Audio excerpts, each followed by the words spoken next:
بأول مرة وقعت عليه عيوني تاليا أحسست. اللهم ربنا آتنا في الدنيا حسنة وفي الآخرة حسنة وقنا عذاب النار. السلام علیکم ورحمة الله وبرکاته. ښه راغلاست د تفسیر دویم درس ته. په تیر درس کې مو د تفسیر اهمیت ته یوه کتنه وکړه. نن د الله جل جلاله په مرسته خپل بحث ته دوام ورکوو او نوي آیتونه به تفسیر کړو. زموږ د نن ورځ درس د سورې بقره اول آیت نه تر 5 آیت پورې ده. اعوذ بالله من الشیطان الرجیم. بسم الله الرحمن الرحیم. سورة البقره. سورې بقره یوه مدني سوره ده چې په مدینه کې نازل شوې ده. بسم الله الرحمن الرحیم. شروع کوم په نامه د الله چې زیات مهربان او رحم کوونکی ده. الف لام میم. دا د مقطعاتو حروفو څخه ده.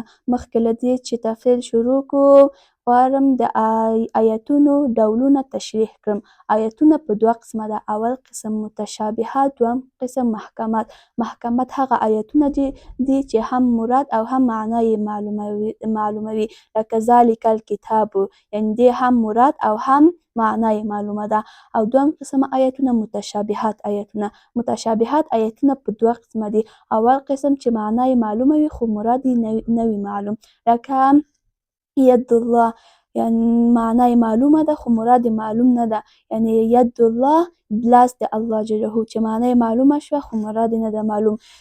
او یعنې الله جل جلاله خو لاس ته ضرورت نه لري، نو دلته ولې الله جل جلاله ذکر شوی ده؟ بیا چا چې داسې سوال وکړو بیا ورته وایو چې دا متشابهات آیتونو څخه ده، یعنې دې مراد باندې فقط الله پوهیږي.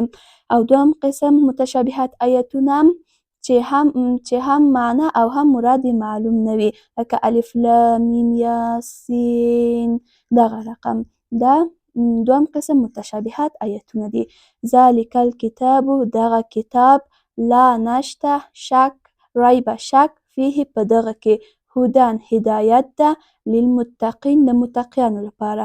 مراد د ذالک الکتاب څخه قرآن کریم ده. الله جل جلاله فرمایلی دی چې قرآن کریم کې هیڅ ذره شک هم نشته. هدى للمتقین، او قرآن کریم د هغه کسانو لپاره هدایت ده چې هغوی د متقیان دي. او متقیان انسانان 6 رقمه صفتونه لري. اول قسم الذین، هغه کسان چې یؤمنون ایمان راوړی د دوی دی، بالغیب په غیب باندې، و یقیمون او قایم ساتي دوی دی صلات مونځ، و مما او د هغه څه نه چې رزقناهم روزي ورکړې ده مونږ دوی ته، ينفقون خرڅوي. اول قسم د متقیانو صفات دا ده چې دوی دې په غیب باندې ایمان راوړی ده. غیب هغه شی ده چې نه په هوس او نه په عقل درک شي، دته غیب ویل کېږي. او دویم قسم د متقیانو صفت هغه ده ویقیمون الصلاة، چې مونځونه همیشه قایم ساتي، یعنې مونځونه همیشه خپل په وخت کې کوي، مونځونه هیڅ وخت نه قضا کوي. او دریم قسم صفت د متقیانو و مما رزقناهم ينفقون، یعنې هغه مال چې الله جل جلاله دوی ته ورکړی ده په هغه باندې دوی دې قناعت کوي. والذین، او هغه کسان چې یؤمنون ایمان راوړی د دوی دی، بما په هغه څه چې انزل نازل کړل شوی ده، الیک په تا باندې، وما او هغه څه چې انزل نازل کړل شوی ده، من قبلک مخکې له تا نه، وبالآخرة او په آخرت باندې، هم دوی دی یقینون یقین لري. او څلورم قسم د متقیانو صفت دا ده چې محمد صلی الله علیه وسلم باندې چې کومه وحی او قرآن کریم را نازل شوی ده په هغه باندې ایمان راوړی ده او هغه باندې عمل کوي. او پنځم قسم صفت د متقیانو دا ده چې وما انزل من قبلک وبالآخرة هم یوقنون. پنځم قسم صفت یې دا ده چې مخکې محمد صلی الله علیه وسلم نه کوم پیغمبران راغلي ول په هغو باندې ایمان راوړي او په آسماني کتابو باندې ایمان راوړي، لکه تورات، انجیل، زبور او قرآن کریم. وبالآخرة هم یوقنون. او شپږم قسم د متقیانو صفت دا ده چې آخرت باندې دوی دې یقین لري، یعنې وایي چې آخرت یعنې قیامت ورځ خامخا راتلونکې ده او الله جل جلاله په دغه ورځ موږ نه د هرو کارونو حساب و کتاب موږ سره کوي.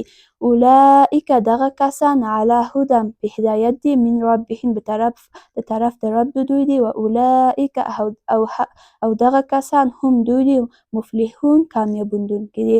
یعنې دغه څوک چې دغه شپږ صفته ولري، الله جل فرمایلي دي چې دوی د په هدایت دي خپل رب د طرفه، او دغه کسان هغه کسان دي چې دوی د هم په دنیا کې او هم په آخرت کې کامیابه دي. الحمدلله نننی درس مو دلته پای ته ورسوو. هیله لرم چې تاسو ته ګټور وي. که تاسو لا هم زموږ چینل ته سبسکرایب نه دی کړی نو هره مورو یې سبسکرایب کړئ، خپلو ملګرو سره یې شیر کړئ. تر بل درس پورې خدای مو مل شه.